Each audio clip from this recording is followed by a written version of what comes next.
Okay, thank you for the very nice introduction. And yes, my talk will be about using the Unreal Engine 4 and Neo4j in combination so that we can build awesome applications with embodied conversational agents. So what is Fantasia? Fantasia is what we will be talking about today. And it is a plugin for the Unreal Engine 4 that allows connecting Neo4j, among other things, to the Unreal Engine in order to build embodied conversational agents. So let's build, first of all, a bit of context around Fantasia. And let's talk about meta-humans. So meta-humans are... I could be one of many.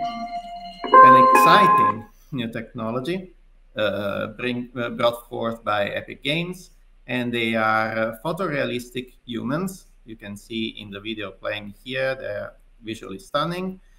And it makes sense to back visually stunning virtual humans with believable interactive capabilities that must be supported by AIs. And in this case, we will be talking about graph-supported AIs to make these meta-humans more believable. We will be seeing a couple of examples with other types of virtual humans, but what we will be seeing will be transferable onto meta-humans very easily. So the topic here is how to integrate Neo4j in the Unreal Engine so that meta-humans are just the front end towards what happens at the AI level. And in general, integrating Neo4j in the Unreal Engine opens several interesting applications in different fields. For example, you could think about using the Neo4j connector to build visualization metaphors for graph data using real-time interactive 3D technologies provided by Epic Games. So Fantasia is an acronym of Framework for Advanced Natural Tools and Applications with Social Interactive Agents. It is a plugin for the Unreal Engine 4. It is composed of a single components that can be used for other types of applications. So the Neo4j connector can be used for anything. It is research-oriented. It is thought to support research in human-computer interaction. It is totally open source. You can download it from GitHub, and I will give you the link in a few slides. And it allows to integrate Neo4j in the Unreal Engine 4. So how does this integration happen? The Unreal Engine 4, for those of you who are not familiar with it, provides a visual programming language called Blueprints. And you can see that in this editor, we can see the event graph. So it is true, graphs are everywhere. The goal here with Fantasia is to integrate the capability of accessing Neo4j inside Blueprints so that it is very easy to design applications that take advantage of the technology from Neo4j.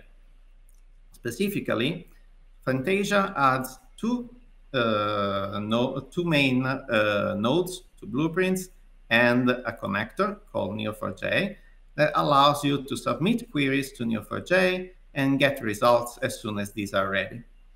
Through these nodes, so you submit queries, so you specify a Neo4j component, you bring a cipher query inside this field, string field.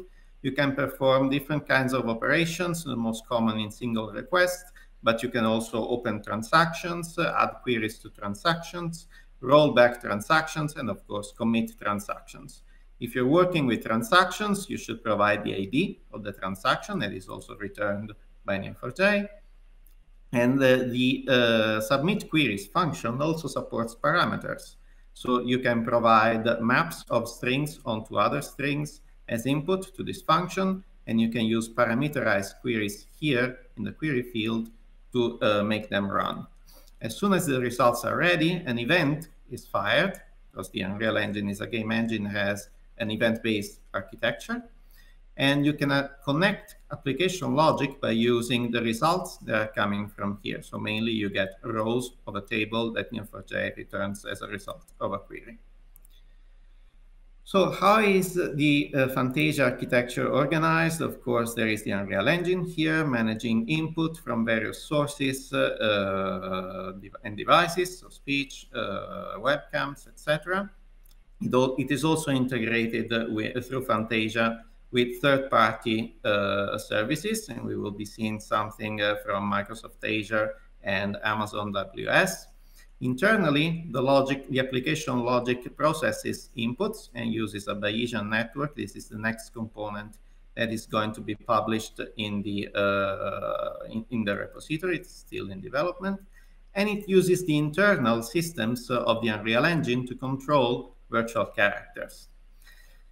In the way that we use to apply Fantasia, to deploy Fantasia in different domains, we usually take data from different sources. So, for example, Wikidata or Flickr or the Internet Movie Database and FrameNet, and we build graphs in Neo4j that are then extended either by external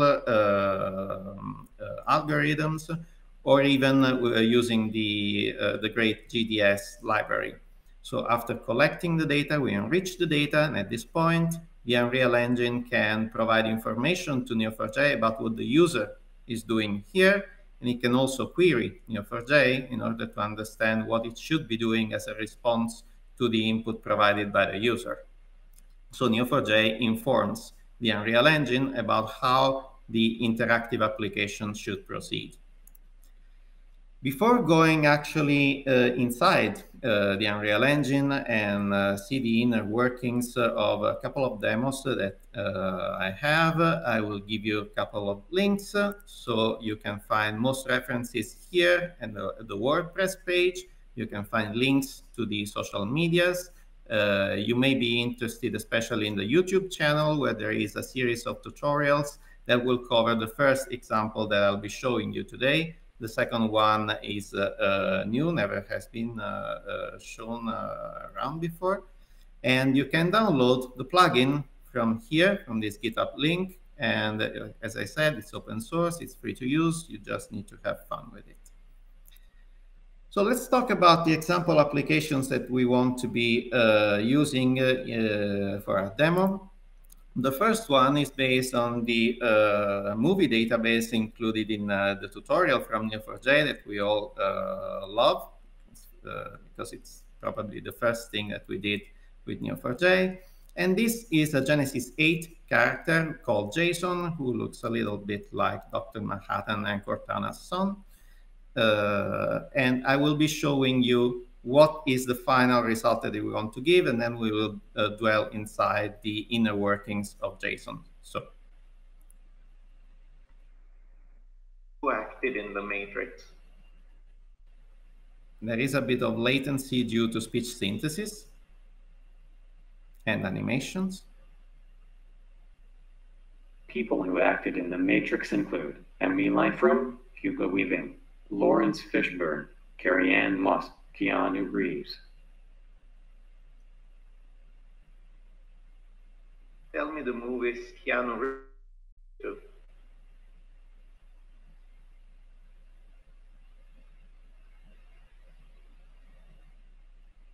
Movies Keanu Reeves appeared in include The Matrix Reloaded, The Matrix Revolutions, The Devil's Advocate, The Replacements, Johnny Mnemonic, Something's Gotta Give. Okay, so in this first example, we will see how we can build an Unreal Engine 4 application that accesses Neo4j to recover information about the movie database. And this is the one that is also presented in the tutorial series on YouTube. The new one that I want to show you is this one. It's made using the default mannequin in the Unreal Engine that we call Bastian in this case.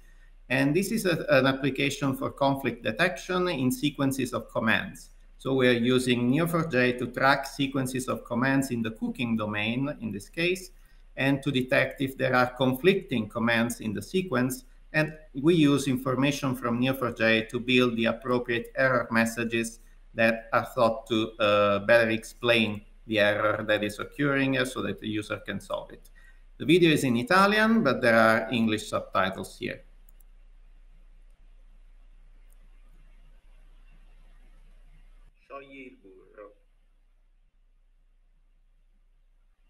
Va bene.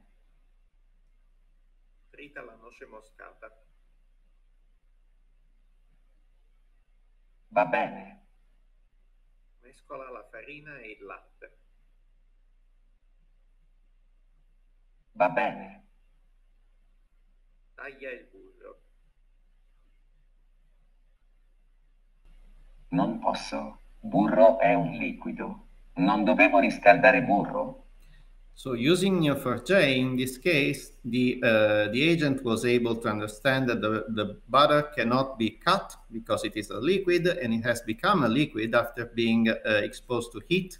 So that is the offending action, the conflicting action, that is signaled through a negative polar question or a negative yes-no question. Bastian here in the application is part of the PhD thesis of my friend and colleague, Dr. Maria Di Maro, who is a computational linguist. And the title of her PhD thesis is Shouldn't I Use a Polar Question? Proper Question Forms, Disentangling Inconsistencies in Dialogue Systems. If you want more information about this, you can read this recent paper that we're publishing, or you can contact her, who is the expert in the field. So, before moving to the actual questions, let's move inside the Unreal Engine. And first of all, I would like to show you how a real meta-human looks like so that we can understand what we're talking about. I am a meta-human, the next generation of digital human powered by Unreal Engine.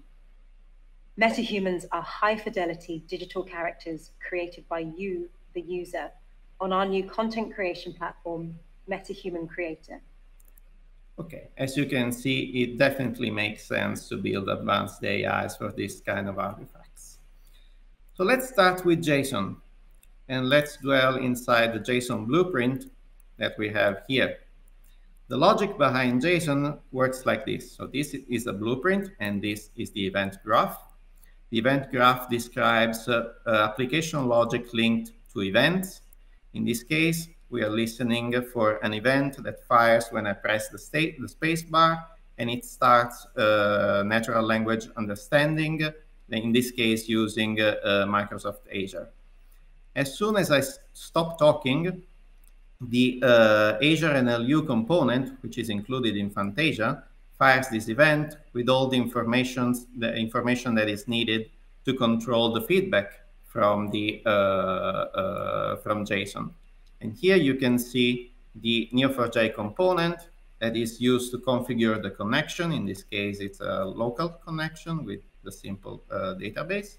And what we're doing here is using the top intent, so the top intention recognized from the query, to access a map of queries that match every intent from each user onto a cipher query. In this case, I'm assuming that only one entity will be pronounced by the speaker for the sake of simplicity. So I simply access the first element of this array of entities returned from Azure NLU. And I compile a map of key value pairs, param and value, where the value is the entity recognized. And I pass it through the parameters input here. The param input is present in both queries. So in one case, I want the list of people who acted in a certain movie. In the second one, I want a list of movies in which a certain actor was in. Both have a single parameter, and both return their results as element.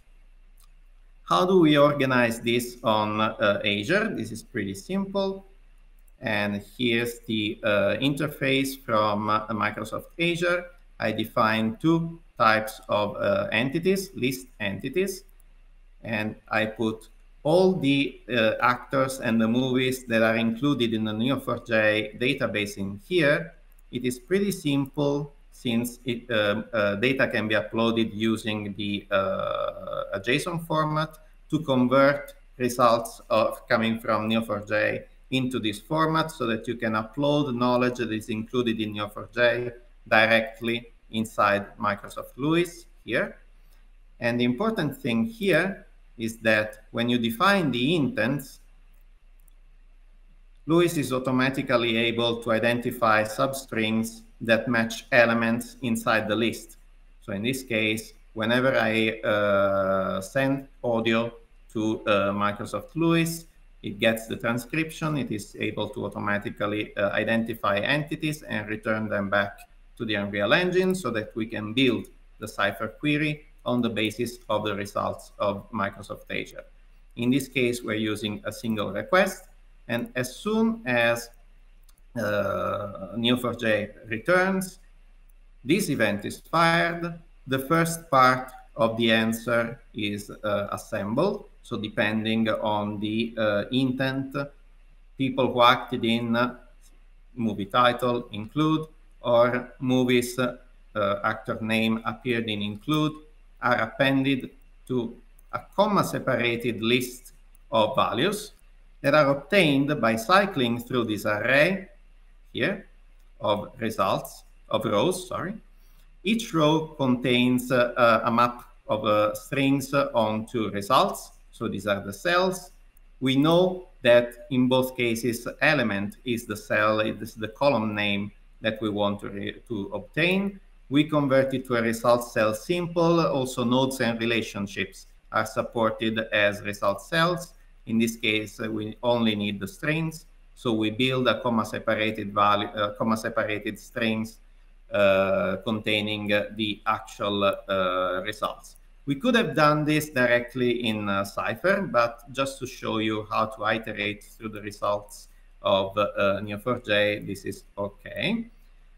And as soon as this for loop finishes, the result is sent to the TTS, and we are using Amazon Polly here together with LipSync on. And we're using Amazon Polly because it is the only one among the available ones that also provides vScenes that are then used to animate lip sync using this plugin, text to lip sync. So this is covered in the tutorial series, as I said. So I would like to use this just to show you briefly how an application based on Neo4j looks like inside the Unreal Engine. And I would then now like to move on the other example, which is Bastian here, which is more interesting and shows more advanced possibilities that you can use with Fantasia and Neo4j that are not yet included in the tutorial series. So the basic mechanism is the same. We have Azure NLU that controls natural language understanding. Of course, in this case, the processing of the answer from Azure is a bit more complex. We will not go into the details of here. Suffice to say that information coming from Azure NLU is used to build a frame. So frames are a concept that is used in dialogue systems that describes actions and slots. So objects that must be put in the slots so that frames, actions described by frames, can actually be executed. Once we have an internal data structure that represents the frame, we can add this action to the common ground, which is what the agent will be reasoning upon. And this is where Neo4j comes in. So using the frame, we build a query to create a new action that must be added to the sequence of actions that is part of the common ground inside the application. And in this case, we don't want to accept the action until we are sure that the action can be performed depending on a set of preconditions that must be checked before accepting the action. In this situation, we use the transactions mechanism to simulate the hypothesizing mechanism of the agent. What will happen if I accepted this action? So what we do is we create the query, we create the parameters, and we begin a transaction. We open a transaction in Neo4j. When we open a transaction, the output event here will give us the transaction ID that we can use to run other queries inside Neo4j. So before going to check what checking preconditions means, let's move inside Neo4j and let's have a look at the data that are in the graph while we have Unreal interact with Neo4j. So as soon as the dialog starts, we have a user. Everything starts with a user. A user declares actions. So sequences of commands can be represented as chains of commands linked by is followed by relationships. An action is a frame instance, and it also refers to and creates other things. We'll get back to this. Let's concentrate on frame instances.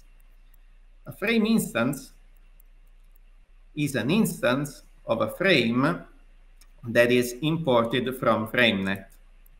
FrameNet is a linguistic resource describing actions and their slots, and it is available inside Neo4j in here. So we have the entire FrameNet inside Neo4j, but we're using this subgraph designed for application logic to describe what we're actually using of FrameNet inside our application. Specifically, we are using a patient and an instrument. So what is being ground, because this is an instance of the frame grinding, and with what we are grinding it. Although we are not using them in our example, there are constraint nodes that limit the type of objects of entities that can be put in the patient slot here. So this constraint refers to an ingredient, and an ingredient is linked to the root of a Wikidata tree that describes edibles. So all the objects in Wikidata that descend from the edible category are ingredients in this graph. And using the intermediate graph for the application logic, we are linking together FrameNet and Wikidata while not altering their original structure. This is Wikidata, this is FrameNet, and we use intermediate graph to link them together. So here we have pre and post conditions that help the application run. Precondition nodes contain cipher queries as properties. Yeah. And in this case, these are parameterized queries.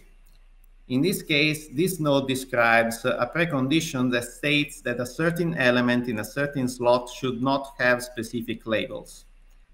For example, for the grinding frame, we know that we cannot grind liquids and we cannot grind powders.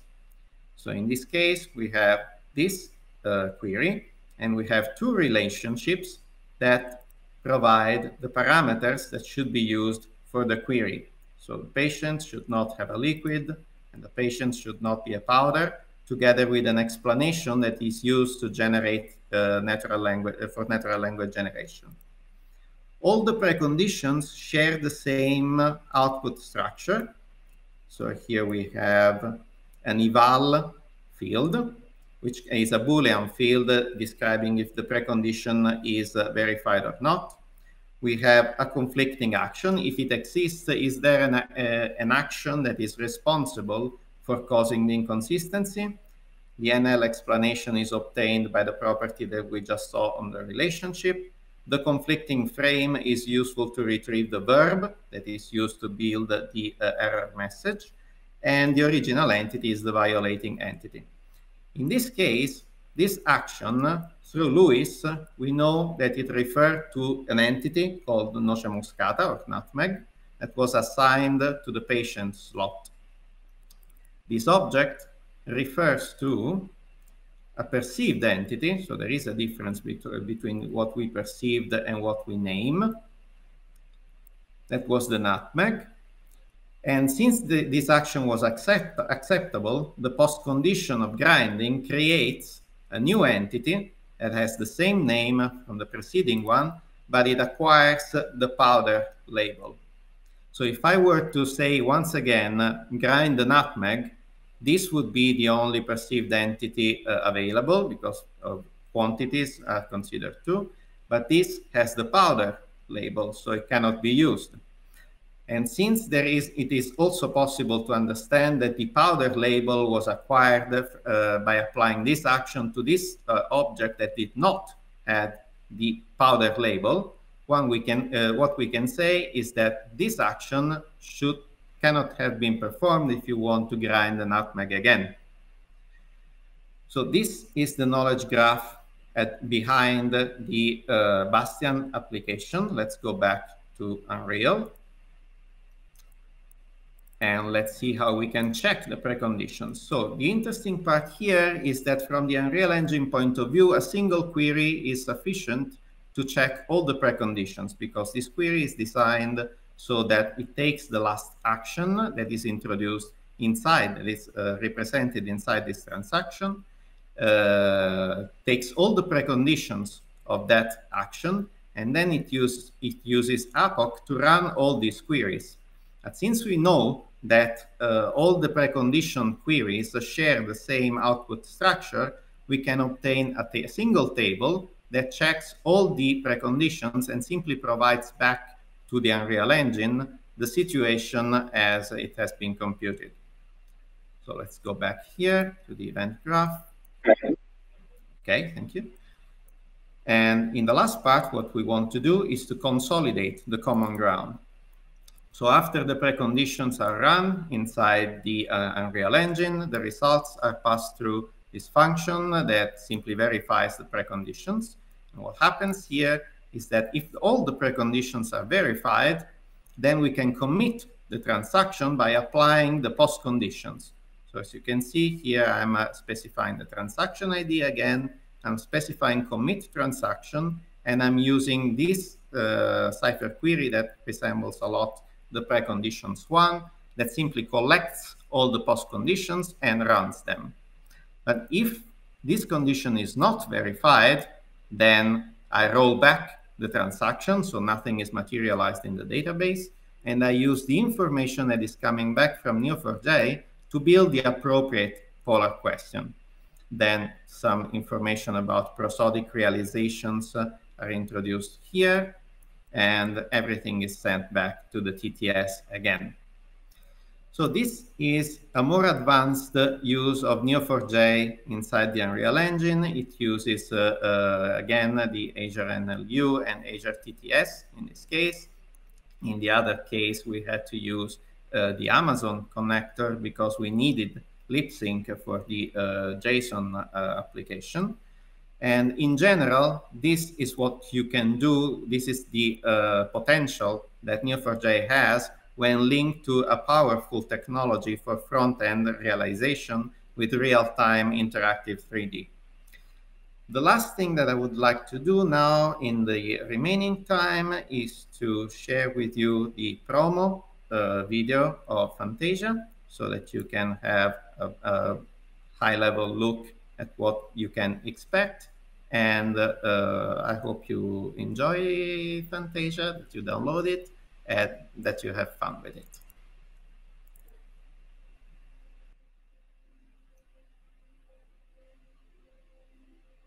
There are so many things. So many things. Things I would like to tell you. Things I would like to show you. Things I would like to know. Things I would like to be. Do you really want to see me? Don't stop at the looks. Come beyond.